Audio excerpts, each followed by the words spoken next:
నమస్కారం. శ్రీ సత్య న్యూస్కు స్వాగతం. నేను మీ శ్రీనివాస్. శ్రీ సత్య న్యూస్లో ముఖ్యాంశాలు. ప్రపంచ యవనికపై జిల్లా బిడ్డలు ప్రకాశించాలి.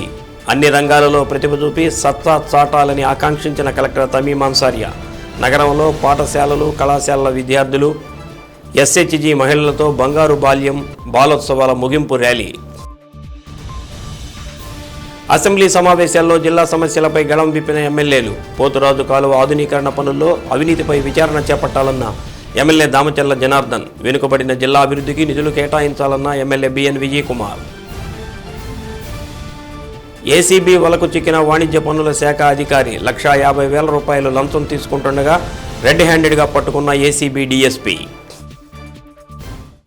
ప్రపంచ యవనికపై అన్ని రంగాలలో మన జిల్లా బిడ్డలు ప్రకాశించాలని జిల్లా కలెక్టర్ తమీమ్ అన్సారియా ఆకాంక్షించారు. ఈ దిశగా ఆరోగ్య, సురక్షిత, సంతోషకరం, సాధికారతతో కూడిన బాల్యాన్ని మన జిల్లాలోని బాలలందరికీ ఇవ్వాలన్న లక్ష్యంతోనే బంగారు బాల్యం కార్యక్రమాన్ని చేపట్టినట్టు తెలిపారు. వారం రోజుల పాటు నిర్వహించిన బంగారు బాలోత్సవాల ముగింపు సందర్భంగా పీవీఆర్ బాలూర్ హైస్కూల్లో జరిగిన సభలో ఎస్పీ దామోదర్ ఇతర అధికారులతో కలిసి జ్యోతి ప్రజ్వలనతో కార్యక్రమాన్ని ప్రారంభించారు. ప్రతి ఆడబిడ్డ కనీసం డిగ్రీ చదవాలని, జీవితంలో అత్యున్నత స్థాయికి వెళ్లాలని కలెక్టర్ ఆకాంక్షించారు. ఈ దిశగా అంగన్వాడీలు, పాఠశాలల్లో పిల్లలకు అనుకూలమైన వాతావరణం కల్పించి మెరుగైన విద్య, భోజనం అందించడంపై దృష్టి సారించాలని అన్నారు. బాలలపై నేరాలు జరగకుండా, వారు బాల కార్మికులుగా మారకుండా చూడాల్సిన బాధ్యత సమాజంలోని ప్రతి ఒక్కరిపైన ఉందని అన్నారు. తమలోని ప్రతిభను చాటుకునే అవకాశాన్ని ప్రతి బిడ్డకు కల్పించాలని అన్నారు. ఈ క్రమంలో పేదరికం అడ్డురాకుండా బంగారు బాల్యం కార్యక్రమాన్ని జిల్లాలో అమలు చేస్తున్నామని కలెక్టర్ వివరించారు. ప్రపంచంలో ఎక్కడికి వెళ్ళినా ప్రకాశం జిల్లా పిల్లలు తమకంటూ ప్రత్యేక గుర్తింపును సాధించాలన్నదే తన కళ అని కలెక్టర్ తెలిపారు. ఈ వారం పాటు నిర్వహించిన ఉత్సవాలతోనే ఈ కార్యక్రమం ముగిసిపోలేదని, నిరంతరం ఇదే స్ఫూర్తితో అధికార యంత్రాంగం పనిచేసేలా ప్రణాళిక రూపొందించామని అన్నారు. బంగారు బాల్యానికి తల్లిదండ్రుల ప్రేమ, ఉపాధ్యాయుల శ్రద్ధ, మంచి స్నేహితుల సాంగత్యం, పోలీసు శాఖ వంటి రక్షణ వ్యవస్థలు ముఖ్యమని ఎస్పీ దామోదర్ అన్నారు. పిల్లలను ఉత్తములుగా తీర్చిదిద్దడంలో తల్లిదండ్రులు, ఉపాధ్యాయులు తమ వంతు కృషి చేయాలని అన్నారు. చదువుల్లో క్రమశిక్షణ ఎంత అవసరమని, క్రమశిక్షణ లేకపోతే బంగారు భవిష్యత్తుకు బాటలు ఉండవని, విద్యార్థులు క్రమశిక్షణ అలవర్చుకుని భవిష్యత్తులో ఎన్నో విజయాలు సాధిస్తూ ఉన్నత స్థాయికి ఎదగాలని సూచించారు. విద్యార్థులు సెల్ ఫోన్లు అవసరం మేరకే వినియోగించాలని, ఫోన్లో అనవసరమైన తెలియని వాటి జోలికి వెళ్లరాదని అన్నారు. సైబర్ నేరాల పట్ల విద్యార్థి దశ నుంచే అవగాహన కలిగి ఉండాలని అన్నారు. సుస్థిర అభివృద్ధి లక్ష్యాలు సాధించాలంటే ప్రతి ఒక్కరూ చదువుకోవాలని రాష్ట్ర బాలల హక్కుల పరిరక్షణ కమిషన్ సభ్యులను భత్తుల పద్మావతి అన్నారు. ఈ నెల 14వ తేదీ నుంచి వారం రోజుల పాటు బంగారు బాలోత్సవాలు జిల్లా వ్యాప్తంగా ఘనంగా నిర్వహించుకోవడం జరిగిందని అన్నారు. ప్రతి విద్యార్థి దశ నుంచే లక్ష్యాన్ని నిర్దేశించుకొని మంచి నడవడిక, క్రమశిక్షణతో ముందుకు వెళ్లి లక్ష్య సాధనకు కృషి చేయాలని అన్నారు. కార్యక్రమంలో ఐసీడీఎస్ పీడీ మాధురి, సార్స్ ప్రతినిధి Sunil, joint collector R Gopalakrishna, additional SP Nageswararao, Ongole RDO Lakshmi Prasanna, DRDA PD, MEPMA పీడీలు Vasundhara, Thella Ravikumar, Ongole municipal commissioner Venkateswararao, BC corporation ED Venkateswararao, జిల్లా విద్యాశాఖ అధికారి కిరణ్ కుమార్, వివిధ శాఖల జిల్లా అధికారులు, విద్యార్థులు తదితరులు పాల్గొన్నారు.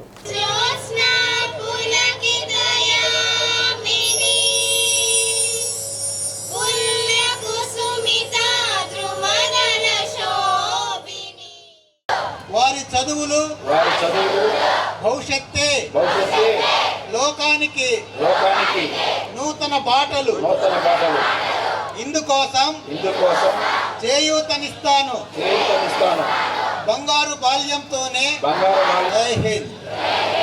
ఈ బంగారు బాల ఉత్సవాలు భాగంగా ప్రతి స్కూల్ నుంచి మండల్ లెవెల్లో, డివిజన్ లెవెల్లో మరియు డిస్ట్రిక్ట్ లెవెల్లో డిఫరెంట్ కేటగిరీస్లో కాంపిటీషన్స్లో యాక్టివ్గా పార్టిసిపేట్ చేసి ఎక్సలెంట్ పెర్ఫార్మెన్స్ ఇచ్చిన మన ప్రకాశం జిల్లా పిల్లలందరికీ మరియు ఈ 1 వీక్ బంగారు బాలోత్సవం కార్యక్రమంలో గ్రామ స్థాయి నుంచి జిల్లా స్థాయి వరకు జయప్రదంగా నిర్వహించిన ప్రతి ఒక్కరికి, అధికారులందరికీ, టీచర్స్కి మరియు ఎన్జిఓస్కి అందరికీ నా అభినందనాలు.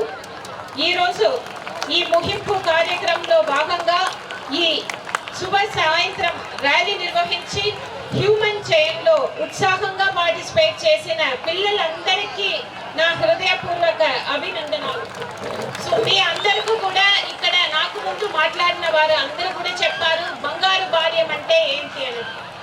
బంగారు బాల్యం అంటే మన ప్రకాశం జిల్లాలో ఉన్న ప్రతి ఒక్క చిల్డ్రన్కు కూడా happy, healthy, safe, secure and empowered childhood ఇవ్వాలి. సింపుల్గా చెప్పాలంటే ఇక్కడ ఉన్న మన ప్రకాశం జిల్లాలో ఉన్న ప్రతి ఒక్క చిల్డ్రన్ కూడా చాలా బాగా చదివి డిగ్రీ పొంది వారి లైఫ్లో ఒక ఉన్నత స్థాయికి వెళ్ళాలి. దాంట్లో ఈ జర్నీలో వారికి మనకు 0 నుంచి 18 ఇయర్స్ వరకు ఉన్న పిల్లలు కూడా అంగన్వాడీలో వారికి ఒక మంచి వాతావరణం ఇవ్వాలి. వారు స్కూల్కు వెళ్తే 100% ప్రతి ఒక్క చిల్డ్రన్ కూడా స్కూల్కు వెళ్ళే ఏజ్లో ఉన్న చిల్డ్రన్ స్కూల్లోనే ఉండాలి, బడిలోనే ఉండాలి. అక్కడ స్కూల్లో వారికి క్వాలిటీ ఎడ్యుకేషన్ ఇవ్వాలి, మంచి సదుపాయాలు ఇవ్వాలి, వారికి క్వాలిటీ ఫుడ్ ఇవ్వాలి, వారికి స్కూల్లో ఒక కండ్యూసివ్ ఎన్విరాన్మెంట్ ఇవ్వాలి. ఇది మన ఉద్దేశం. అదే విధంగా పిల్లల అందరికి కూడా ఇప్పుడు మనకు నా ముందు మాట్లాడిన ఎస్పీ గారు చెప్పారు, ఇప్పుడు పిల్లలకు వ్యతిరేకంగా ఎన్ని నేరాలు జరుగుతున్నాయి సొసైటీలో. అటువంటి సమస్యలు కూడా ఇక్కడ ఉన్న మన నుంచి మీకు ప్రొటెక్షన్ 4 గుర్తు రావాలి.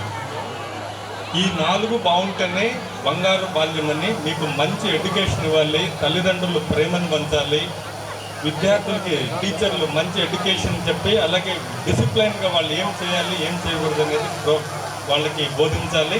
అలాగే సమాజంలో ఏం చేస్తే మీ భవిష్యత్తు పాడవుతుందో అది చేయకుండా మీకు తెలియజేయాల్సిన బాధ్యత ప్రభుత్వ వ్యవస్థలైనటువంటి మా అందరిపైన ఉంది. ఒక బంగారు బాల్యం అనేటువంటి పిల్లల ఒక భవిష్యత్తులో టీచర్లు అలాగే తల్లిదండ్రులు మీ స్నేహితులు మీ యొక్క జీవితాన్ని ఉన్నటువంటి అవకాశం ఉన్నటువంటి వాళ్ళు తల్లిదండ్రులు అందరూ కూడా చక్కగా ఉండి వాళ్ళు పిల్లల్ని చూసుకుంటే వాళ్ళకి మంచి విద్య అలాగే బట్టలు ఆరోగ్యం అన్నీ ఇవ్వడం జరుగుతుంది. అలాగే టీచర్లు ఎవరున్నారో వాళ్ళు పర్టికులర్గా డిసిప్లైన్ అలాగే ఎడ్యుకేషన్ 2 కానీ మీరు చెప్పగలిగితే వాళ్ళు మంచి విద్యార్థులుగా ఈ సమాజానికి ఇచ్చినటువంటి వారు అవుతారు. పిల్లల మీద ముఖ్యంగా ఆడపిల్లల మీద అఘాయిత్యాలు పెరిగిపోతున్నాయి. 8 ఏళ్ళు ఉన్నటువంటి పిల్లల మీద రేప్ చేయటం, అలాగే 12-13 ఏళ్ళు ఉన్నటువంటి అమ్మాయిలు డెలివరీ కావటం, ఇవన్నీ లాస్ట్ ఒక 6 మంత్స్ నుంచి ఒక 8 మంత్స్ నుంచి నేను చూస్తున్నాను. దీనికి ముఖ్యంగా విద్యార్థులకి టీచర్లు ఎక్కువగా వాళ్ళ కేర్ తీసుకొని మీ పిల్లల్లాగా మీరు వాళ్ళని గైడ్ చేయాలి. గుడ్ టచ్ అంటే ఏంటి, బ్యాడ్ టచ్ అంటే ఏంటి, ఎటువంటి పనులు చేయకూడదు, ఎలాంటి వారితో మీరు పిల్లలు ఎలాంటి వారిని దూరంగా ఉంచాలి అన్నటువంటి ఒక మీ సెన్స్ని మీరు క్రియేట్ చేయగలిగితే పిల్లలు పర్టికులర్గా అమ్మాయిల జీవితాలను మీరు కాపాడిన వారు అవుతారు. అలాగే తప్పు చేస్తున్న వాళ్ళని మేము ఎలాగో మా డిపార్ట్మెంట్ ఉంది, మేము అవేర్నెస్ ప్రోగ్రామ్